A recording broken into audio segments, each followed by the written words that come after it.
तो hello student, कैसे स्वागत है आप सबका मेरे यूट्यूब चैनल इंग्लिश क्लास पर। और हम आज मैं फिर एक नए वीडियो के साथ आपके सामने हाजिर हूँ। आज का वीडियो है आपका क्लास 10th का। कल हम लोगों ने कल 9th का आपका क्लास 9th का जो है पैनोरमा इंग्लिश उसका पोएट्री सेक्शन की तरफ से 5वां पे हम लोगों ने ख़त्म कर दिया। ठीक है, अब बारी है आपका क्लास 10th का। तो ये क्लास 10th का पैनोरमा इंग्लिश जो है बिहार बोर्ड का, उसके पोएट्री सेक्शन के तरफ से 5वां लेसन में लेकर आज आपके सामने आ गया हूँ। इसके पहले की 4 लेसन को ऑलरेडी मैंने बता दिया है, पढ़ा दिया है, समझा दिया है, जो मेरे चैनल पर पड़ा हुआ है। प्लेलिस्ट भी मैंने बना दिया है, आप वहाँ से जाकर देख सकते हैं और क्रमशः सभी लेसन को आप पढ़ सकते हैं, समझ सकते हैं। बहुत ही आसान भाषा में, बहुत ही ईजी वे में मैंने बनाने का प्रयास किया है, ताकि कोई भी विद्यार्थी जो हो, कमज़ोर से भी कमज़ोर विद्यार्थी हो, उसको आसानी से समझ में आ जाएगा और वो समझ जाएगा। एक्सप्लेनेशन भी है, क्वेश्चन आंसर भी है और आपका ऑब्जेक्टिव क्वेश्चन है। ठीक ना, तो आप जिस तरह का आप तैयारी करना चाहते हैं इंग्लिश का, आप उसको देख लीजिएगा, आपकी तैयारी हो जाएगी। तो आइए शुरू करते हैं आज का वीडियो बिना देरी किए हुए।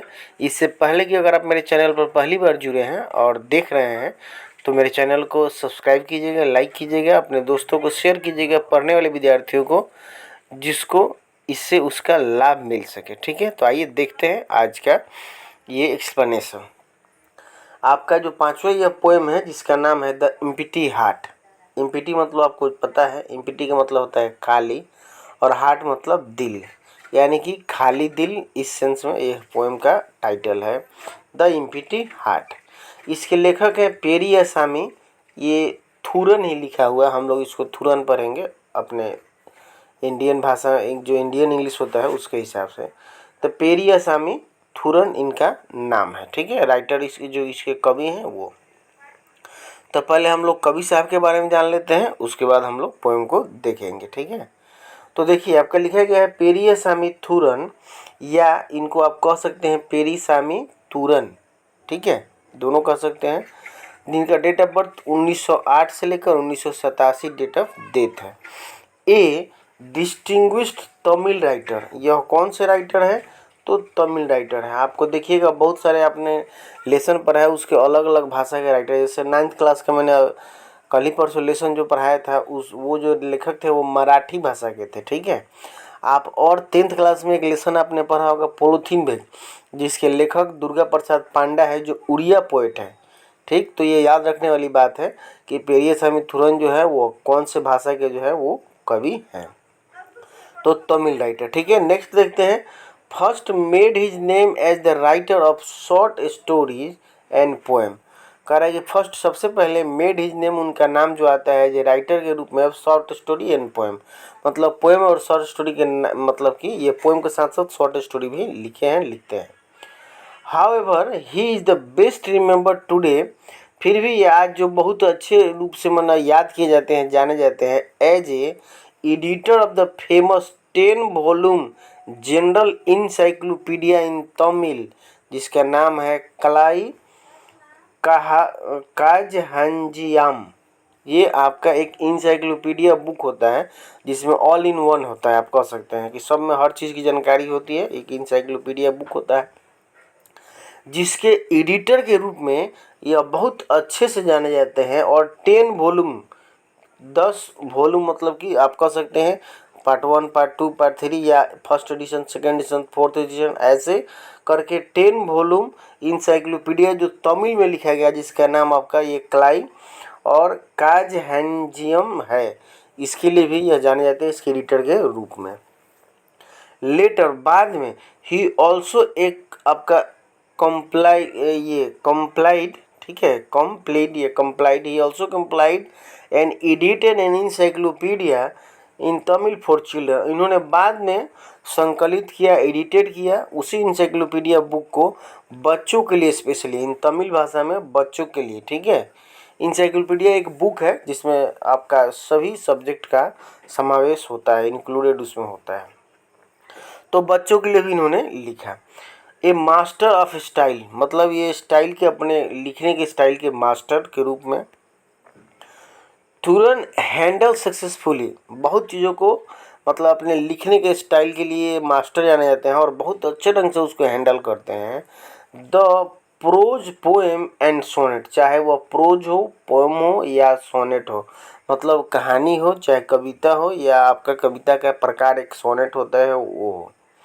His works included such as popular collection, इनके कुछ महत्वपूर्ण और वर्क है। ये जो लेसन हम लोग पढ़ रहे हैं एम्प्टी हार्ट, इसके अलावा इनका कुछ कुछ और महत्वपूर्ण कलेक्शन मतलब संग्रह है कविताओं का, जिसका नाम दिया गया किताब में एज इलेंटेमिंजा एंड तुरन कविताएक।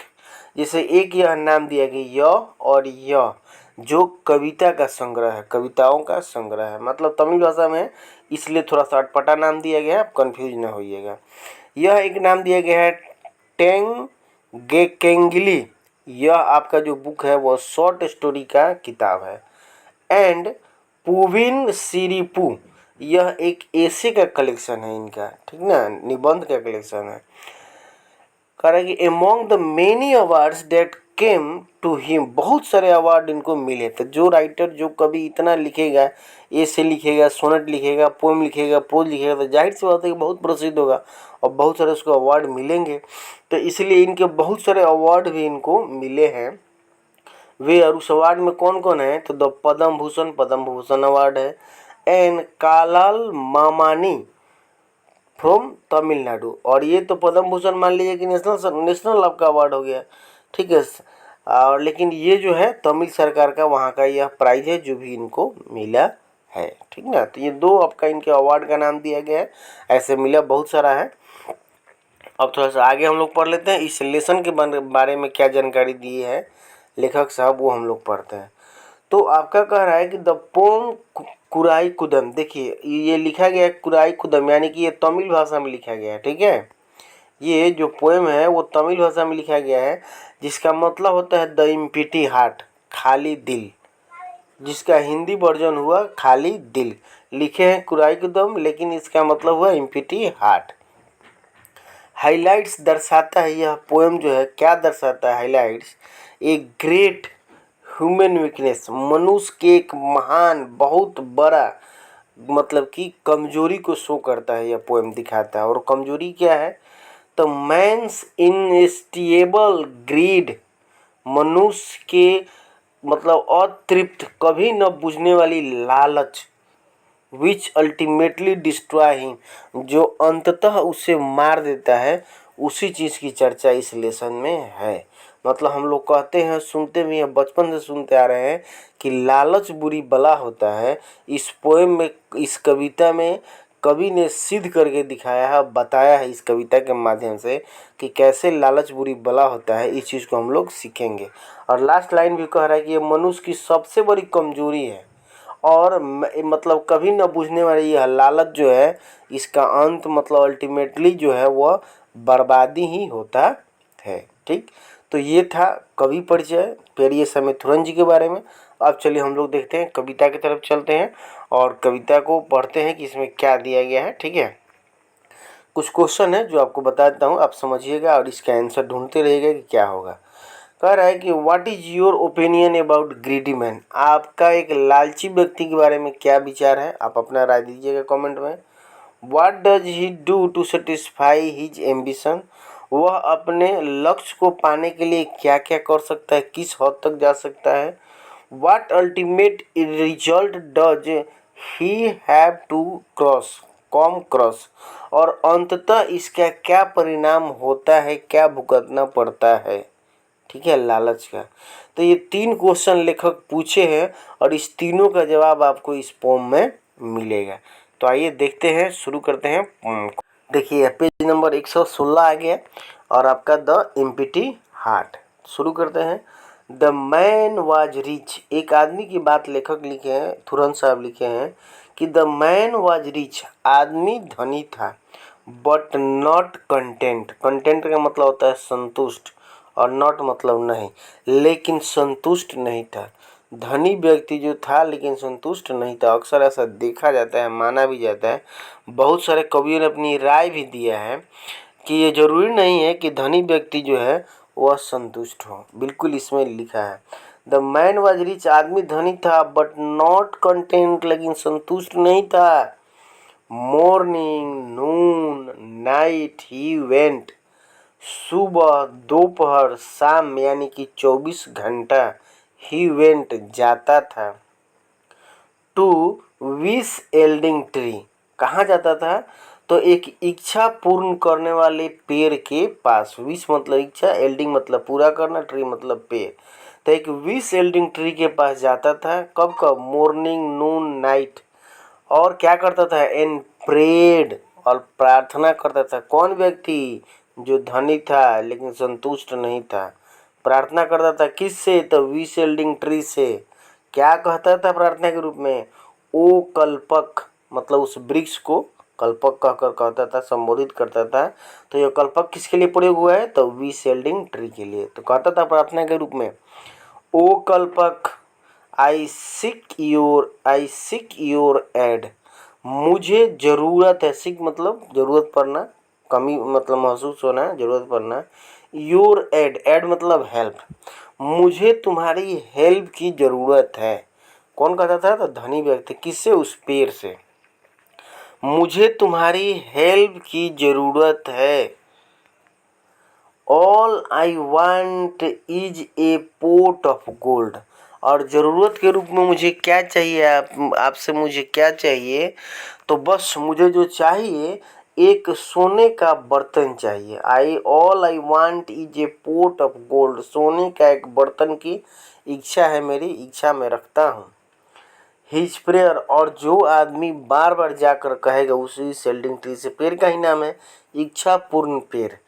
ठीक है, तो जाकर जब सुबह शाम दोपहर ये डेली प्रार्थना करता है और कहता है, तो देखिए क्या होता है। करे कि हिज प्रेयर वाज ग्रांटेड, उसकी प्रार्थना स्वीकार कर ली जाती है, सुन ली जाती है। कितना? तो 7 फोल्ड, 7 गुनी। मतलब ये तो यहाँ डिमांड किया था ए पोट ऑफ गोल्ड, लेकिन उसकी प्रार्थना 7 गुनी स्वीकार हो जाती है, 7 fold. His prayer was granted, उसकी प्रार्थना स्वीकार की जाती है 7 फोल्ड, 7 गुनी। For as a gift to him was given, और वह पेड़ जो है उसको गिफ्ट के रूप में दे देता है कि ले जाओ, 7 घारा जो सोना है ले जाओ। ग्लिस्टनिंग गोल्ड इन पिक्चर 7, ग्लिस्टनिंग का मतलब हो जाएगा चमकता हुआ सोना, बिल्कुल चमचमाता सोना उस पिक्चर में। पिक्चर मतलब घड़ा। 7, 7 घड़ा में बिल्कुल चमचमाता हुआ सोना भरा था। 7 सिल्वर पिक्चर, और उसमें भरा क्या था? चमचमाता हुआ सोना, लेकिन वह जो पिक्चर था आपका, मतलब घड़ा था, वो किस चीज़ का था? तो वो चांदी का था। 7 silver picture were now with him, अब उसका हो गया, उसके साथ हो गया, मतलब उसका हो गया। किसका? उस व्यक्ति का जो डिमांड किया था। Where now with him each with gold coins, और वह 7 का 7 घड़ा सोने के सिक्के से, गोल्ड क्वाइंट फील भरा हुआ। टू द ब्रीम, ब्रीम का मतलब होता है जो घड़ा का आपका ऊपरी हिस्सा, जिसको हम लोग देहात में कनखा कहते हैं, ये वाला हिस्सा यहाँ तक भरा। ठीक है, टू द ब्रीम, यहाँ तक भरा हुआ सोने के सिक्के से चांदी का घड़ा उसको साथ मिला जो अब उसका था। उसकी प्रार्थना स्वीकार की जाती है 7 फोल्ड, 7 गुनी। Next, but the tree unkind, लेकिन वह आदमी क्या कहता है कि ओह पेड़ बहुत निर्दयी है। क्यों कहता है? थोड़ा सा सुनिएगा ध्यान से। बट पेड़, द ट्री अनकाइंड, पेड़ बहुत निर्दयी है। टू इनटू इट्स माइंड, उसके दिमाग में यह बात सेट कर जाता है कि पेड़ बहुत निर्दयी है। क्यों भाई? तो to add an 8 half full pot, 8वां घड़ा चाहे आधा हो या पूरा, ठीक है, 8वां घड़ा आधा भरने के लिए, कि 8वां घड़ा मतलब उसके मन में विचार यह आता है कि पेड़ जो 7 घड़ा दे दिया, अगर 8वां दे देता, आधो दे देता, तो क्या हो जाता? ठीक है, पेड़ बहुत बेकार, बहुत है अनकाइंड है, बहुत क्रूअल है, उसको 8 घड़ा देना चाहिए था। 8वां घड़ा अधो भर कर देता तभी कोई बात नहीं था। इसलिए पेड़ बहुत अनकाइंड है, बहुत निर्दयी है, वो व्यक्ति कहता है।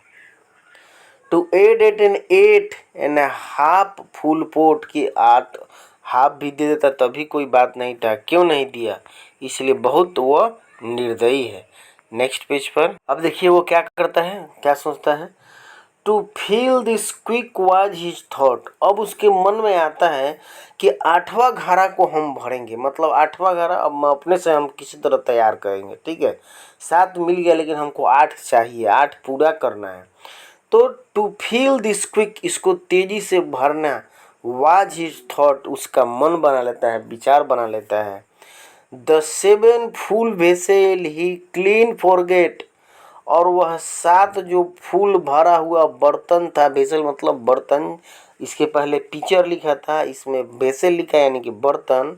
तो the 7 full vessel he clean forget, clean मतलब बिल्कुल, वह उस 7 घड़े को बिल्कुल भूल जाता है कि मुझे कुछ मिला भी है पेड़ की तरफ से, या पेड़ ने मुझे कुछ दिया है, बिल्कुल भूल जाता है। किसके चक्कर में, 8वें के चक्कर में। द डेमन डिजायर मतलब दैत, अभिलाषा उसकी। ठीक है, डेमन मतलब दैत और डिजायर मतलब अभिलाषा, यानी कि दैत इच्छा शक्ति। ठीक है, जिसको हम लोग कहते हैं ना, आदमी संतुष्ट नहीं होता तो लोग कहते हैं ना देहात में, क्या रे एकदम राक्षसी प्रवृत्ति का है, वही वाली बात। द डेमन डिजायर, दैत प्रवृत्ति, इच्छा शक्ति, नाउ मेड हिम मैड, अब उसे पागल कर देता है। उस 8वां घड़ा को भरने वाला उसकी जो दैत इच्छा शक्ति है उसको पागल कर देता है। वो चाहता है किसी तरह हम उसको भरे। ठीक है, नेक्स्ट देखिए क्या कहता है। To mother wife children goodbye he bade. अब कह रहा है कि माँ को, पत्नी को, बच्चों को गुड बाय कहता है, एंड ही बेड, वह निकल पड़ता है, छोड़ देता है, मतलब घर से। ठीक है, इन सभी चीज़ों को त्याग देता है, मतलब ना माँ से उसको कोई फर्क पड़ता है, ना पत्नी से कोई फेरा रहता है, ना बच्चों से रहता है। किसके फेरा में सिर्फ रहता है, तो बस 8वां घड़ा, 8वां घड़ा, 8वां घड़ा, 8वां घड़ा। ठीक है, ही रोज, वह उठता है, उठता था, बिफोर द कॉक क्रो मतलब कौवे के बांग से पहले, कौवे के सॉरी मुर्गे के बोलने से पहले। पास्ट मिडनाइट, और आधी रात तक ही वर्कड, वह मेहनत करता है। ठीक है, eating drinking and sleep he shrinked, खाना पीना सोना सब त्याग देता है, सब भूल जाता है उसके चक्कर में। अब समझिए कि मुर्गे के बोलने से पहले उठ जाना, रात में काम करना, एकदम अथक, एकदम मैंने आप समझिए कि अनलिमिटेड।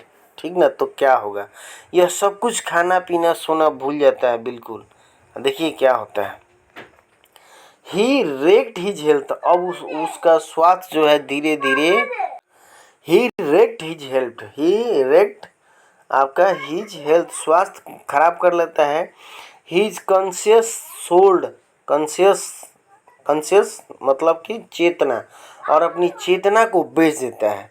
अब चेतना को बेचने का मतलब क्या हुआ कि कोई आदमी जब किसी की बात नहीं मानता है तो लोग कहते हैं नहीं कि एकदम ही नासमझे हो गया, इसको समझाना और पैदल जाना एक ही बात है। तो इसी सेंस में हम लोग कहते हैं कि अरे ये बेदिमाग का आदमी है, ये एकदम अपना कुकर्मी आदमी हो गया, ऐसे हम लोग शब्द में कहते हैं।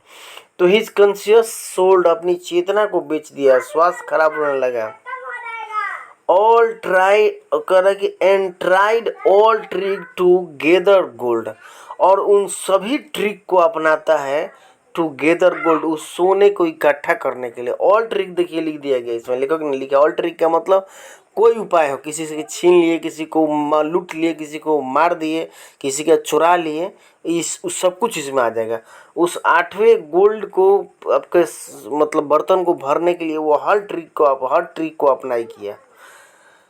eager and anxious he shamelessly took, एकदम बेचैन। ठीक है, eager मतलब वही उत्सुक, बहुत बेचैन, चिंतित, he shamelessly बिल्कुल निर्लज की तरह वह टुक हो जाता है। each coin वह he could clutch by hook and crook, और एक एक सिक्के वह किसी तरह से, बाय हुक एंड क्रूक बहुत अच्छा फ्रेज है, इसका मतलब होता है किसी तरह से, वह किसी तरह से मतलब कि चाहता है कि इकट्ठा कर ले, हम उसको अपने पास ला लें। ठीक है, next. Harder and harder he tried but died, और इतना कोशिश करता है जो ऐसी हालत में करेगा, ठीक है, इस स्थिति में करेगा, इतना मेहनत इन सब इस तरह से करेगा तो क्या होगा, हार्डर एंड हार्डर कोशिश करता है। ही ट्राई, कोशिश किया, बट डाई, लेकिन अंततः मर जाता है। देखिए आदमी को कितना लालच बर्बाद कर देता है। यह कविता दिखा रहा है कि अगर 7 के फेरा 7 घर को एंजॉय करता है तो कितना ऐश से उसका लाइफ करता है, लेकिन मन में लालच समा गया, ठीक है। तो इतना ऐसा हुआ मतलब कि उस 8वें घरे को भरने के चक्कर में पड़ जाता है कि स्वास्थ्य का, परिवार का ख्याल नहीं रखता है और अंततः मर जाता है। इतना मेहनत करता है कि, ठीक है।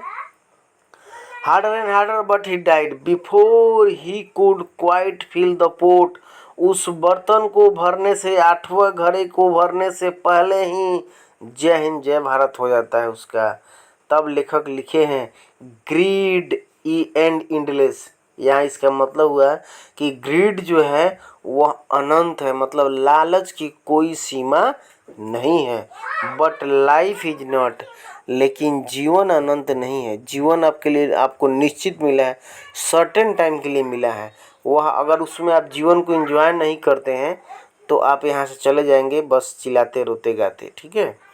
तो यही लेखक लिखे हैं कि great endless, great is endless, लालच जो है वह अनंत है, बट लाइफ इज नॉट, लेकिन जीवन अनंत नहीं है।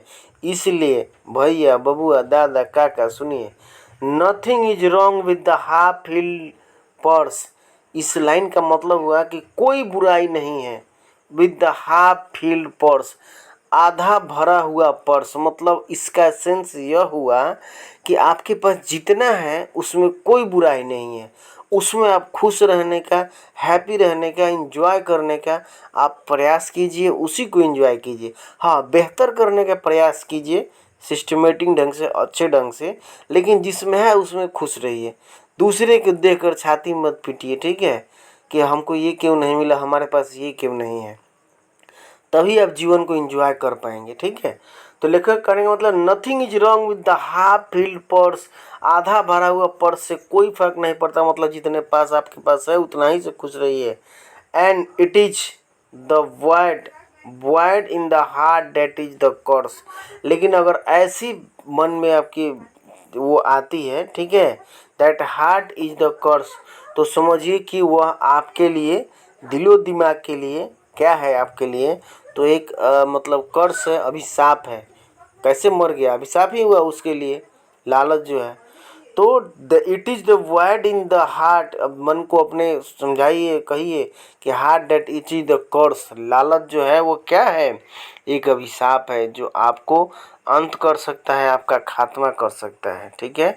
तो स्टूडेंट, ये रहा आपका पोएम जो मैंने आपको बताया, समझाया, पढ़ाया। आशा करता हूँ कि आपको अच्छा लगेगा। अच्छा लगेगा तो ज़रूर कमेंट करके बताइएगा, राय दीजिएगा कि कैसा मैंने आपको बताया और क्या आपको समझ में आया कि नहीं। फिर मैं मिलूँगा आपसे अगले वीडियो में इस लेसन का क्वेश्चन आंसर और ऑब्जेक्टिव क्वेश्चन लेकर। तब तक के लिए आज की वीडियो में इतना ही। Thank you.